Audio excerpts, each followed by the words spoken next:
Kawan-kawan, sekarang lagi rame KUHP, tapi di antara semua keramaian itu saya pikir ada yang sangat esensial yang mungkin kurang mendapatkan perhatian. Saya menyebutnya satu katakanlah bahasa nakalnya pasar oligopoli ketidakadilan.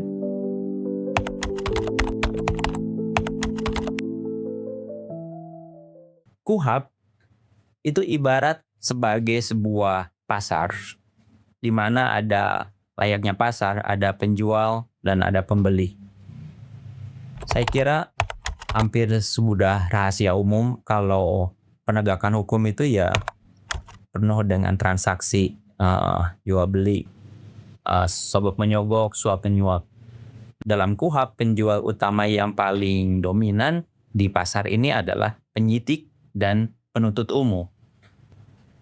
Mereka memiliki kontrol terhadap harga komoditas kayak gitu yang dia jual, dan suka-sukanya dia yang menentukan harga. Kalau perlu mereka melelang kepada siapa yang pembeli tertingginya. Nah, ngomong-ngomong soal pembelinya siapa?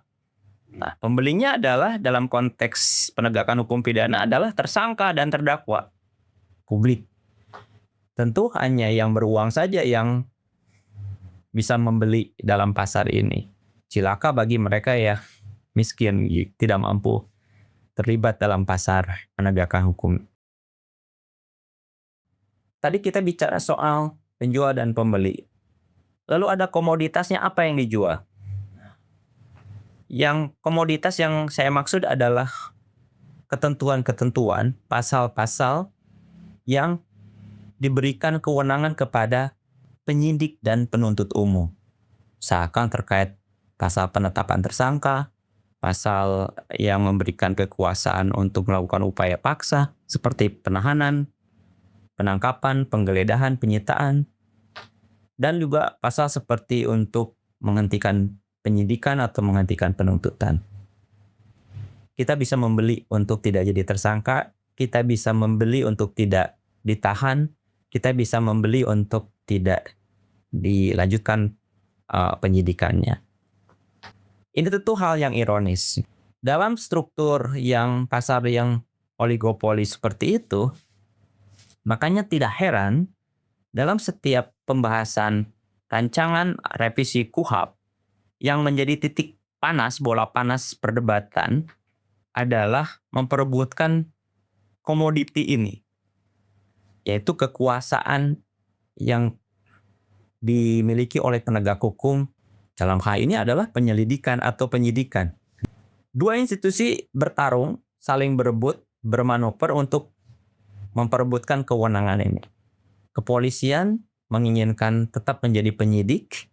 Mereka beralasan asas diferensial penyidikan itu sebagai alat yang ampuh untuk mencegah adanya dominasi penegakan hukum di tangan penuntut. Sementara institusi yang lain, dalam hal ini kejaksaan, memandang bahwa lebih penting adanya asas dominus litis, di mana ada satu kontrol tunggal terhadap keseluruhan proses penyidikan. Perdebatan mereka itu kemudian juga tidak hanya di ruang-ruang persidangan formal dalam penyusunan RUU KUHP, tapi juga melibatkan publik luas, para pengamat, para akademisi, ahli. Semuanya berpandangan berbeda-beda. Ada satu mendukung yang satu mendukung yang lain. Bola panas ini umumnya hanya di situ saja. Yang memperebutkan adalah para pedagang. Para pembelinya luput dari permainan keseluruhan. Itu yang saya maksud sebagai KUHP dan RUU KUHP sebatas sebagai sebuah perebutan kekuasaan dalam oligopoli penegakan hukum.